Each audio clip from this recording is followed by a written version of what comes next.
O silêncio entre eles era mais pesado que qualquer discussão. O ar do fim de tarde, que entrava pela janela do apartamento luxuoso de Leonardo, carregava o cheiro de chuva e de finais. Clara Mendes olhava para as próprias mãos, calejadas de trabalhos que ele nunca entenderia, e sentia o abismo que os separava. Não era uma questão de amor, era uma questão de gravidade. Ele vivia em um mundo que flutuava, sustentado por privilégios invisíveis, enquanto ela tinha os pés fincados no chão de concreto rachado da realidade, lutando para não ser engolida por ele. Eu não entendo, Clara, a voz dele, geralmente tão cheia de confiança, estava frágil. Eu faço tudo por você. Eu só quero te proteger. A palavra proteger soou como uma ofensa. Proteger era o que se fazia com algo frágil, uma peça de cristal. Ela não era de cristal. Ela era de aço, forjado na necessidade e no sacrifício. Ela o amava, mas o amor dele era uma gaiola dourada, e ela precisava desesperadamente do céu aberto, mesmo que a tempestade estivesse sempre à espreita. Esse é o problema, Léo, ela disse, finalmente erguendo os olhos. As lágrimas que ela se recusava a derramar ardiam em sua garganta. Você tenta me proteger do meu próprio mundo. Mas aquele mundo, sou eu. E nós dois sabemos, no fundo, que não somos do mesmo universo. Com essa frase, ela não apenas terminou o relacionamento, ela assinou um atestado de óbito para a fantasia de que o amor, por si só, poderia transpor qualquer barreira. Algumas barreiras não são muros, são dimensões diferentes. Tudo começou com uma garrafa de água e o tédio de um garoto que tinha tudo.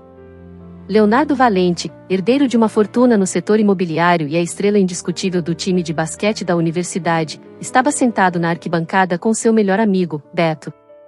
O sol da tarde castigava, e o suor escorria. Foi quando ele a viu. Pequena, determinada, com uma caixa de isopor a tiracolo, passando entre os estudantes com uma voz firme, mas cansada. Água. Alguém quer água gelada? Clara Mendes era praticamente uma lenda anônima no campus. A garota que fazia de tudo, vendia água nos jogos, trabalhava como monitora de cálculo, fazia turnos em lanchonetes e entregava trabalhos de tradução. Tudo para pagar a mensalidade de uma faculdade onde a maioria dos alunos trocava de carro a cada semestre. Ei, olha lá! A formiguinha trabalhadora, zombou Beto. Quanto você acha que ela tira por tarde? Léo deu de ombros, os olhos fixos nela. Havia algo em sua postura, uma resiliência que o intrigava. Não sei. Mas ela tem mais garra que metade do nosso time. Garra não paga as contas, disse Beto, estalando a língua. Aposto R$ 50 que você não consegue nem um sorriso dela. Léo riu. 50? Isso é troco de pão. Que tal isso? Se eu conseguir que ela saia para jantar comigo até o final da semana, você lava meu carro por um mês. E se não conseguir, desafiou Beto. Eu te dou meu relógio novo. O desafio estava lançado.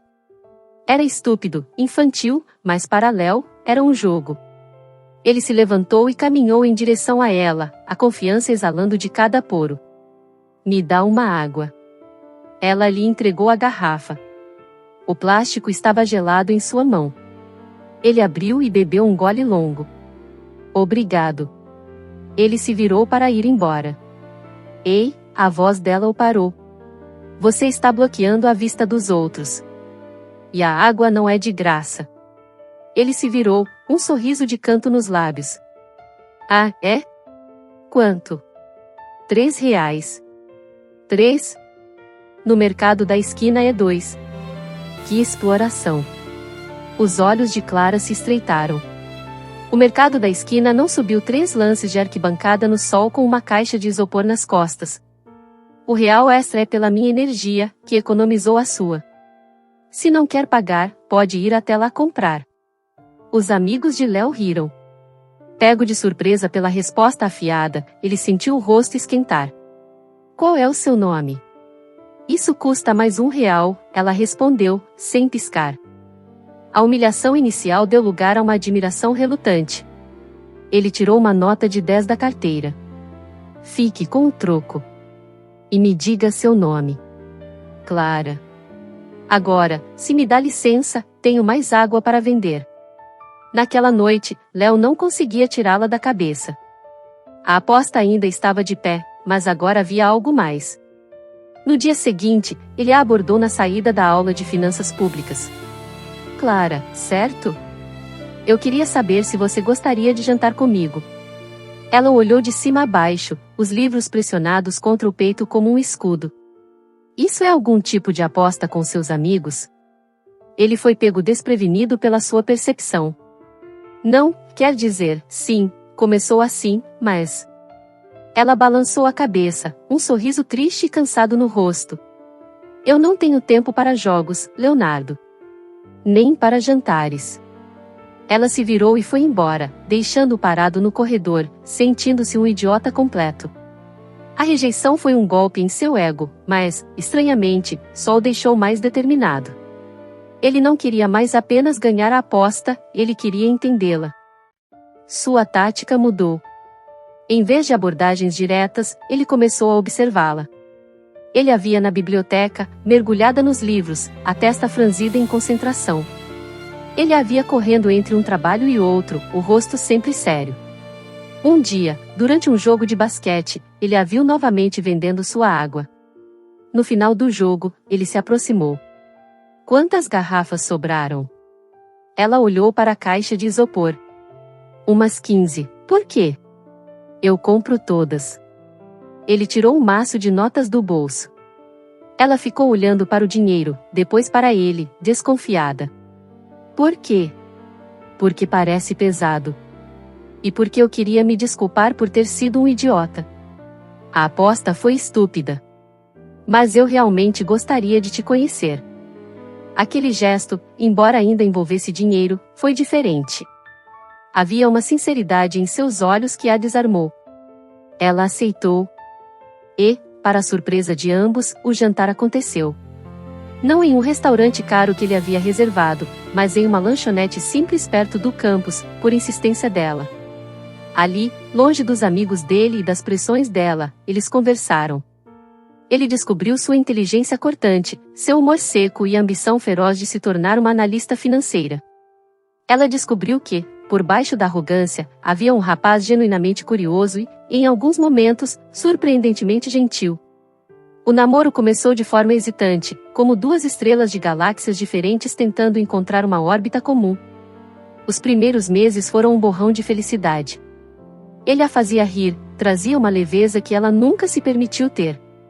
Ela o desafiava, mostrava-lhe um mundo além da sua bolha dourada. Para Léo, Clara era um enigma fascinante. Para Clara, Léo era um porto seguro, um lugar onde ela podia respirar por um instante. Mas as fissuras não demoraram a aparecer, finas como fios de cabelo no início, mas que se aprofundavam a cada mal-entendido.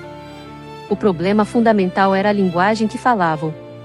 A linguagem dele era a do dinheiro, da solução imediata. A dela era a do esforço, do mérito, do orgulho. O primeiro grande tremor aconteceu num sábado à tarde.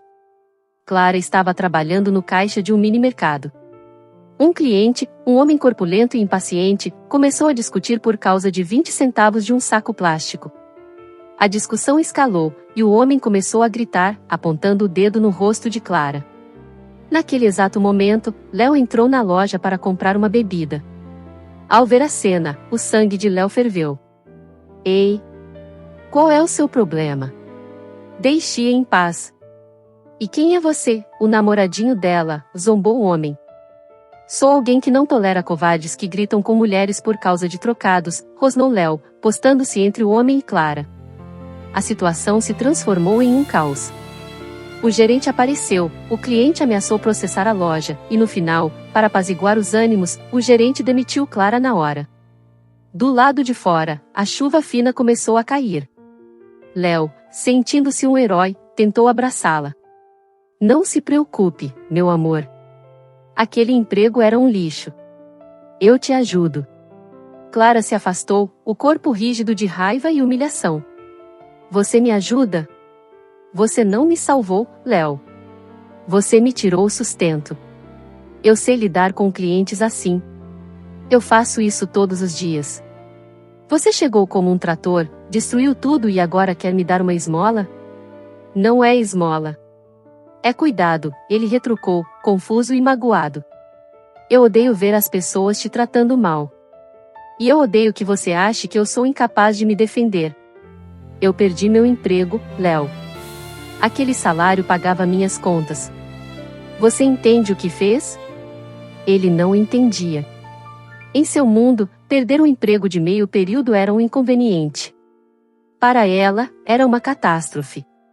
Ele tentou resolver da única maneira que sabia: eu te dou o dinheiro. O dobro do que você ganhava. Foi o golpe final. Ela olhou para ele com uma decepção tão profunda que o assustou. Nunca mais me ofereça dinheiro. Nunca mais. A partir daquele dia, Clara se fechou ainda mais. Ela arrumou outro emprego, em um bar nos fins de semana, mas não contou a ele. Ela sabia que ele desaprovaria, que tentaria salvá-la novamente. O celular dela, um modelo antigo cuja bateria mal durava, quebrou. Por 2 dias, Léo não conseguiu contatá-la. Desesperado, ele apareceu no seu dormitório com uma caixa na mão. Era o último modelo de smartphone. Para você, disse ele, sorrindo. Assim eu nunca mais perco contato. Ela olhou para o aparelho como se fosse um artefato alienígena. Custava mais do que ela ganhava em 3 meses. Eu não posso aceitar. É um empréstimo, então, ele insistiu. Pague quando puder. Ela aceitou, para evitar outra briga, mas o peso daquele objeto em sua bolsa era um lembrete constante da dívida, não apenas monetária, mas emocional, que ela tinha com ele. Era um símbolo da desigualdade que os definia. Enquanto isso, a vida de Clara fora do campo se tornava mais sombria. Sua mãe estava doente, precisando de remédios caros. Seu pai, um fantasma em sua vida, reapareceu, afundado em dívidas de jogo e fazendo ameaças. A pressão era esmagadora. Ela pegava mais turnos, dormia menos, e o cansaço gravava linhas finas em seu rosto jovem. Léo sentia que ela estava se afastando. Ele planejava encontros, mas ela cancelava de última hora. Tenho que trabalhar. Ele a chamava à noite, e ela não atendia.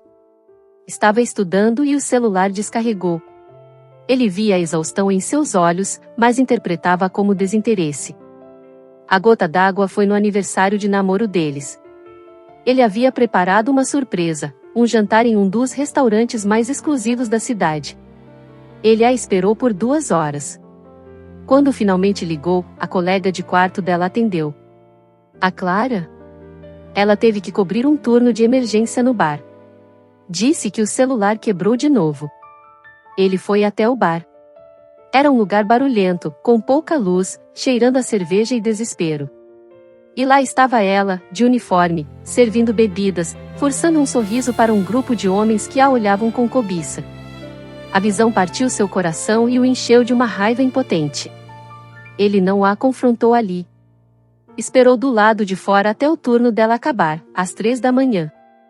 Quando ela saiu, parecia um fantasma. O que você está fazendo aqui? Eu podia te perguntar a mesma coisa, ele disse, a voz cortante. Você mentiu para mim, Clara. Eu não menti. Eu tive uma emergência. Uma emergência é servir bebida para bêbados? Por que você não me contou? Por que não me pediu ajuda? Porque eu não quero a sua ajuda, ela explodiu, toda a frustração e o cansaço de meses vindo à tona. Eu não quero ser um projeto de caridade, Léo. Eu não quero ser a garota pobre que o príncipe encantado resgatou da torre. Eu tenho responsabilidades que você jamais sonharia em ter. E então, ele disse as palavras que selariam o destino deles. Eu só queria passar mais tempo com você. Mas parece que seu trabalho é mais importante que eu. Ela olhou, e pela primeira vez, ele viu não apenas cansaço em seus olhos, mas pena. Pena dele, por sua total incapacidade de ver além de seu próprio mundo. Foi naquele momento que o silêncio se instalou, o mesmo silêncio do início, pesado e final. E foi ali, na calçada fria de uma rua escura, que ela pronunciou a sentença: nós não somos do mesmo universo. Após o término, Léo se afogou em festas e na indiferença, tentando convencer a si mesmo e a seus amigos de que estava melhor assim. Mas à noite, a ausência dela era um buraco em seu peito. Beto tentou consolá-lo. Cara, esquece. Vocês eram como óleo e água. Ela nunca ia deixar você entrar no mundo dela. Talvez ele estivesse certo.